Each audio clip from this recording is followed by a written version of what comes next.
ما كان محمد أبا أحد من رجالكم ولكن رسول الله وخاتم النبيين وكان الله بكل شيء عليما. وقال رسول الله صلى الله عليه وسلم أنا خاتم النبيين لا نبي بعدي أو كما قال عليه الصلاة والسلام. درود شریف وایي. اللهم صل على محمد وعلى آل محمد كما صليت على إبراهيم وعلى آل إبراهيم إنك حميد مجيد. الحمد لله د عالمي مجلس تحفظ ختم نبوت د نگرانی تحت یو ښکلی اجتماع انعقاد د جناب مولانا عادل کاکا خیل صاحب او د هغه ملګرو دا کړې ده. اولا په دې کامیاب پروګرام باندې هغوی ته مبارکباد پیش کوو. د هغوی د ملګرو د یونین کونسل او د تنظیم او د پوره ټیم ډیره شکریه ادا کوو.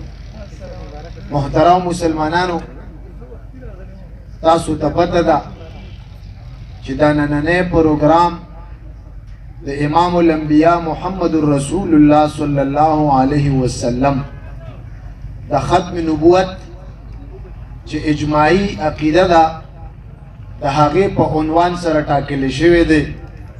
چونکې دا عامه جلسه نه ده، نسبت ډیر اعلی دی، رسول الله صلی الله علیه وسلم طرف ته منسوب کیږي. د کم سیس نسبت چې هم دغه شانتي وي نو هغه سیس ډیر اعلی ګرځي. دې وجې نه محترم مسلمانانو، الله ذوالجلال 1,40,000 کم و بیش انبیاء علیهم السلام دنیا ته رالیږلي دي. اولنی پیغمبر او نبی آدم علیه السلام، اخیره پیغمبر او نبی رسول الله صلی الله علیه وسلم دنیا ته الله پاک مبعوث کړی دی.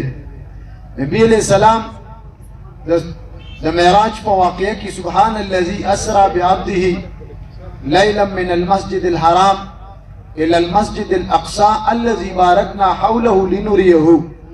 د دې آیت په تفسیر کې مفسرینو لیکلي دي چې الله ذوالجلال د معراج په دغه واقعه کې د تمام انبیاء علیهم السلام ارواح دا بیت المقدس دا زمونږه چې کومه مخکنۍ او زړه قبله ده په فلسطین کې مسجد اقصا کې د تمام انبیاء علیهم السلام ارواح را جمع کړل او دغلته په قطار باندې او په صفونو کې دا برابر ودرېدل د مانځه دپاره.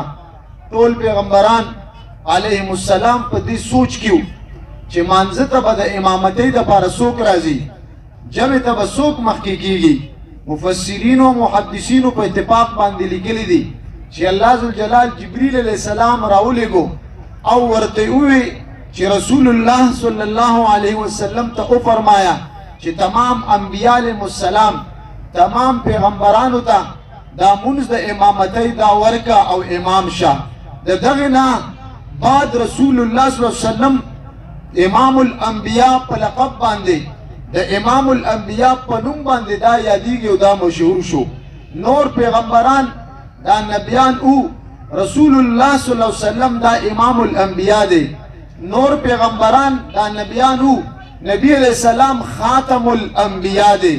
حیثیت موسی علیہ السلام، آدم علیہ السلام، عیسی علیہ السلام دا نبیان دی، دا پیغمبران دی. حیثیت یو دی، د رسول الله مبارک حیثیت مختلفم دی او ډیرم دی او جدام دی.